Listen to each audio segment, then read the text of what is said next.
టమాటా బాత్కి కావాల్సిన ఇంగ్రీడియంట్స్ సూజీ రవ్వ ఈ కప్తో సగం తీసుకున్నాను. అలాగే పోపు దినుసులు, పచ్చిమిర్చి, అల్లం తురుము, కరివేపాకు, ఉల్లిపాయలు రెండు పెద్ద సైజు టమాటాలు కట్ చేసి అన్నీ ఇలా పెట్టుకున్నాను అనమాట. స్టవ్ పెట్టి కడాయి పెట్టేసేసి 1.5 స్పూన్ ఆయిల్ వేసుకొని 2 స్పూన్స్ నెయ్యి వేసుకున్నాను. హీట్ ఎక్కిపోయినాయి ఇప్పుడు ఇందులో పోపు దినుసులు వేసేసుకొని అవి కొంచెం దూరగా వేగిన తర్వాత పచ్చిమిర్చి, అల్లం తురుము, కరివేపాకు వేసేసుకుందాము. ఇప్పుడు పచ్చిమిర్చి, అల్లం తురుము, కరివేపాకు వేసేస్తున్నాను. ఇవి కొంచెం ఫ్రై అయిన తర్వాత ఉల్లిపాయలు వేసేసుకుందాము. ఇప్పుడు ఉల్లిపాయలు వేసేసుకొని లైట్ గోల్డెన్ కలర్ వచ్చేంత వరకు ఫ్రై చేసుకుందాము. ఒకసారి అంతా మిక్స్ చేసేసుకుందాం. ఇప్పుడు కట్ చేసి పెట్టుకున్న టమాటాలు వేసేసుకుందాము. వేసేసుకొని అంతా మిక్స్ చేసేసుకొని టమాటాస్ బాగా కుక్ అవ్వాలన్నమాట, బాగా సాఫ్ట్ అవ్వాలి. మూత పెట్టి కుక్ చేసుకుందాము. కొంచెం పసుపు అంతా మిక్స్ చేసేసుకొని మూత పెట్టేద్దాం.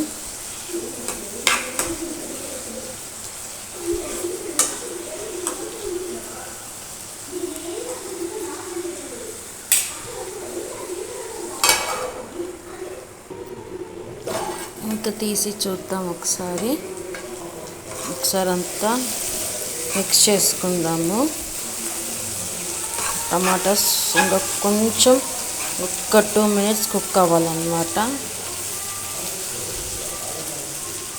దీంట్లో ఇప్పుడు కొంచెం పించ్ ఆఫ్ గరం మసాలా, మీ దగ్గర ఉంటే చెక్క లవంగం పొడి కూడా వేసుకోవచ్చు. సో నేను కొంచెం పించ్ ఆఫ్ గరం మసాలా వేసుకున్నాను. అంతా మిక్స్ చేసేసుకుందాం. మూత పెట్టి ఒక 2 మినిట్స్ కుక్ చేసుకుందాము.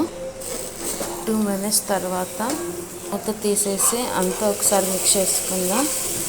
ఇప్పుడు వాటర్ పోసేసుకుందాము రవ్వకు సరిపడా.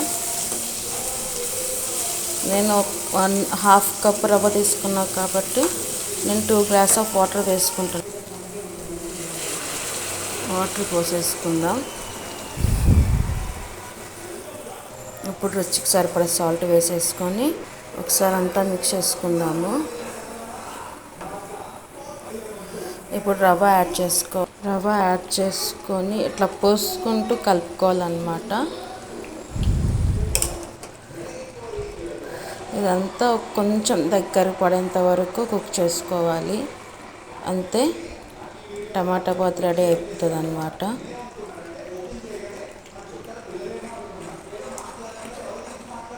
సో ఇప్పుడు స్టవ్ ఆపేసేస్తున్నా. అంతే, simple and easy tomato bath ready అన్నమాట. ఈ వీడియో కనుక నచ్చినట్లయితే లైక్ చేయండి, షేర్ చేయండి, కామెంట్ చేయండి. పక్కన బెల్ ఉంటే దాన్ని క్లిక్ చేయండి. నా ఛానల్ని ఫస్ట్ టైం చూసినట్లయితే ప్లీజ్ సబ్స్క్రైబ్ చేసుకోండి. Please do like, share and subscribe to Teju creations. ఈ టమాటా బాత్ ఆవకాయతో నంచుకొని తింటే ఇంకా చాలా టేస్ట్ బాగుంటుంది. మీ దగ్గర పల్లి చట్నీతో కూడా ఇంకా టేస్ట్ చాలా బాగుంటుంది. తప్పకుండా ట్రై చేయండి. Thanks for watching. బాయ్.